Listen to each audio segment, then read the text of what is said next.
हमारे लिए प्रकृति ने बहुत सारे ऐसे उपहार मुफ्त में प्रदान किए हैं। साधकों, आप उनका लाभ उठा सकते हैं और लाभ उठाने वाले पूर्ण रूप से उठा रहे हैं। आपको केवल इसमें ज्ञान की जरूरत है और साधना करने के लिए ये सब बड़े सहायक हैं। अब सर्वप्रथम हम पृथ्वी के द्वारा दिया हुआ या ब्रह्मांड के द्वारा दिया हुआ सूर्य का एक उदाहरण लेते हैं। और सूर्य के बगैर ये पूरा जीवन या पूरा ब्रह्मांड निरर्थक है और इसके बिना कोई भी जीव जंतु या वनस्पति यानी जड़ और चेतन जीवित नहीं रह सकता और अपना जीवन यापन नहीं कर सकता। तो मित्रों, आपको हम प्रकृति द्वारा प्रदत्त उपहार स्वरूप दिए जाने वाले उन तत्वों का यहाँ वर्णन करेंगे जो आपकी साधना में सहायक हैं और मन को शांति प्रदान करेंगे। ऐसे अनुपम उपहार हैं जो आपके जीवन में बड़ा बड़ा चमत्कार दिखाते हैं और उन्हीं से हमको शक्ति भी प्राप्त होती है। इसीलिए साधक उनका विशेष ध्यान करते हुए साधना करें और अपने मन को प्रसन्न करने के लिए उनका उपयोग करें, यानी साधना में सहायता उनसे प्राप्त करें।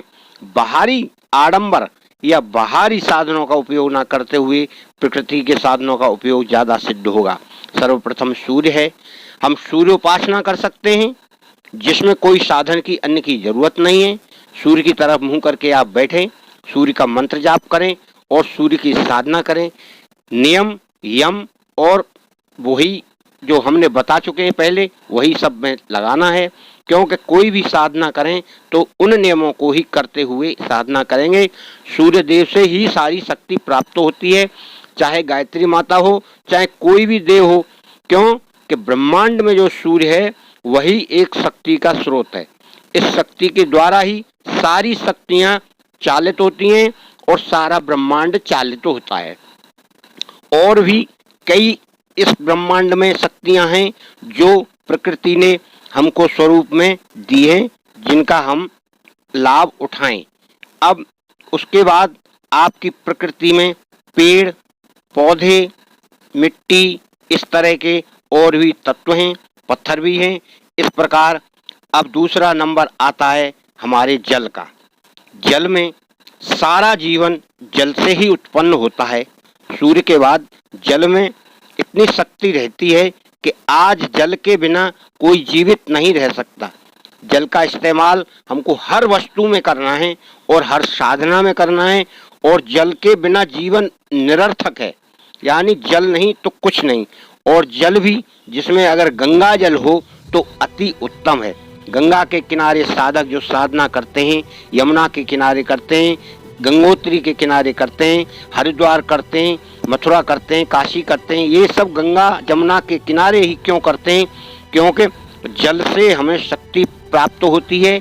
जल के देवता वरुण देवता हैं, प्रसन्न रहते हैं और वहाँ हम कोई भी जाप करें तो अति फलदायी या अति शीघ्र सिद्ध होने वाली साधनाएं जल के किनारे कुटी बनाकर या मंदिर बनाकर या किसी वट वृक्ष के नीचे हमें वो साधनाएं करने से पूर्ण लाभ मिलता है।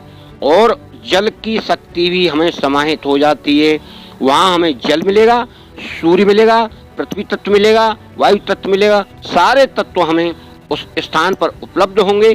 तो फिर हमारी साधना क्यों नहीं सफल होगी? इसलिए जल तत्व का भी विशेष महत्व दिया गया है।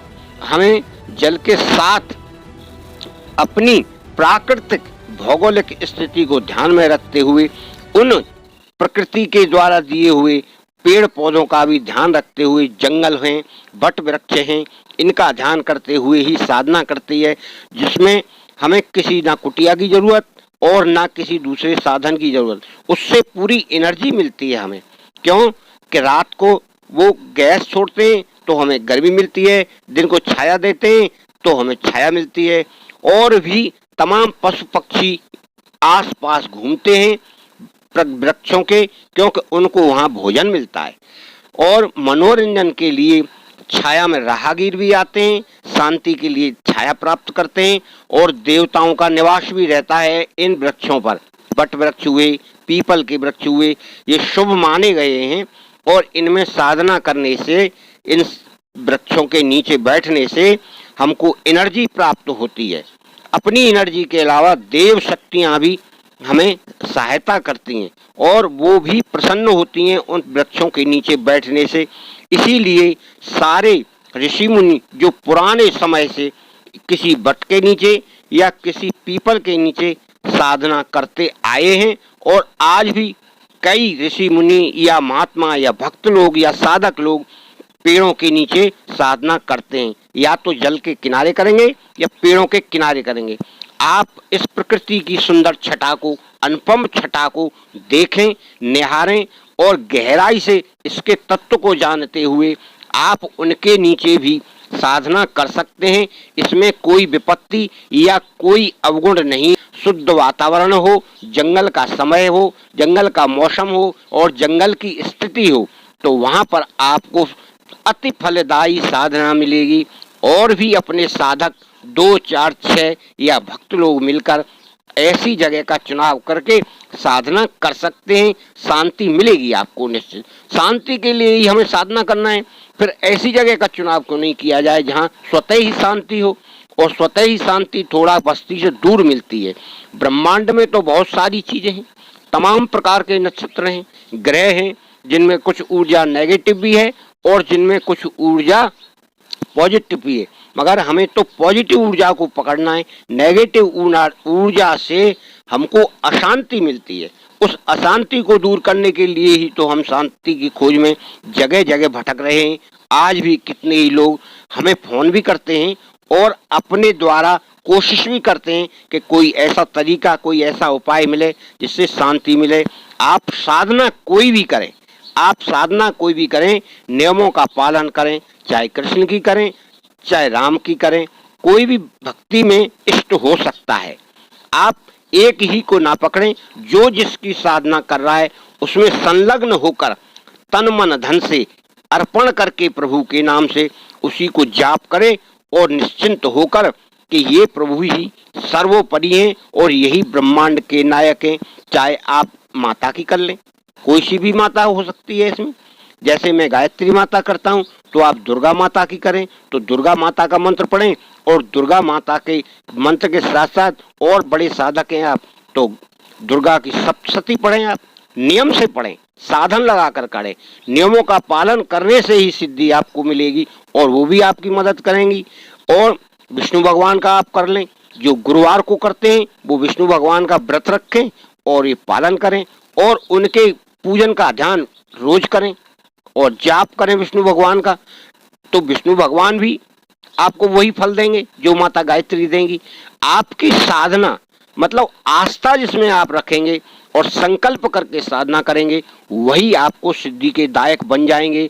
और आप दूसरे को देखकर या दूसरे को सुनकर, अब यहाँ देखिए इन्होंने सुंदर कांड करवाया है और सुंदर कांड के पहले हनुमान चालीसा होती है और बाद में होती है। अब ये पूजा की तैयारी करने के लिए तैयार थे और पूजा हो चुकी है इनकी शायद, और पूजा करके ये अब ये आरती लोगों को दे रहे हैं। ये पंडित जी बैठे हैं और पंडित जी ये कह रहे हैं कि आप ये आरती भगवान के चरणों की ये आप सबको अर्पित करवाइए। यानी ये लोग कामना करते हैं कि प्रभु हमारी रक्षा करना और इस तरह प्रकाश में हमको रखना। भगवान के जो आगे दीपक जला है उस दीपक को लेके अपने सर से लेकर नीचे उतारते हैं, जिससे हमारे शरीर में मस्तिष्क से लेकर पूरे शरीर में प्रकाशमान हो जाए और हमें शक्ति प्रदान हो और प्रभु हमारे ऊपर भी कृपा करें। जो भी लोग ये सुनते हैं उनका कल्याण निश्चित होता है। भक्ति भाव में, भक्ति के स्थान पर तो कुछ ना कुछ भक्ति सबको मिलती है और शक्ति भी मिलती है। इसी प्रकार गुप्त लोग जो गुप्त साधनाएं करते हैं वो किसी मूर्ति या किसी चित्र के सामने नहीं करते, वो एकांत में बैठकर प्राणायाम करते हैं, त्राटक करते हैं और उसके बाद वो ध्यान करते हैं और फिर अपने मंत्रों का इष्ट मंत्रों का, यानी जो जिसका इष्ट है उस मंत्रों की वो साधना करते हुए जाप करते हैं। उनकी गिनती कुछ भी हो सकती है, 1 माला, 2 माला, 4 माला, 10 माला, और निरंतर इस क्रिया को वो रोज सुबह शाम करते हैं और भक्ति में आनंद लेते हैं। उनका एकांत का अलग है। और ये जो हमने अभी बताया था, जो रामायण का है, ये सभी लोगों के साथ का है, यानी अपने साथ साथ दूसरे लोगों का भी उद्धार हो। तो मित्रों, आप भी कोई ना कोई सी साधना कर सकते हैं और किसी न किसी शक्ति के रूप में उनको मानकर आप पूजा कर सकते हैं और अपनी साधना की सिद्धि प्राप्त होगी। आपका जीवन सफल होगा, आपकी गृहस्थी सुचारू रूप से चलती रहेगी। जिस प्रकार आप जिस ईश्वर को जपेंगे, उसी प्रकार वह ईश्वर, वह शक्ति आपको शक्ति प्रदान करते हुए आपका कल्याण करेगी और आपको मनोवांछित फल प्रदान करेगी।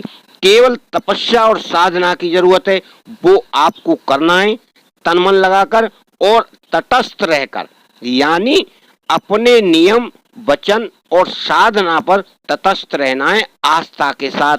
तो मित्रों, ये पूर्ण हुआ आज का, और आप इसी तरह साधना करें प्रकृति का उपयोग करते हुए।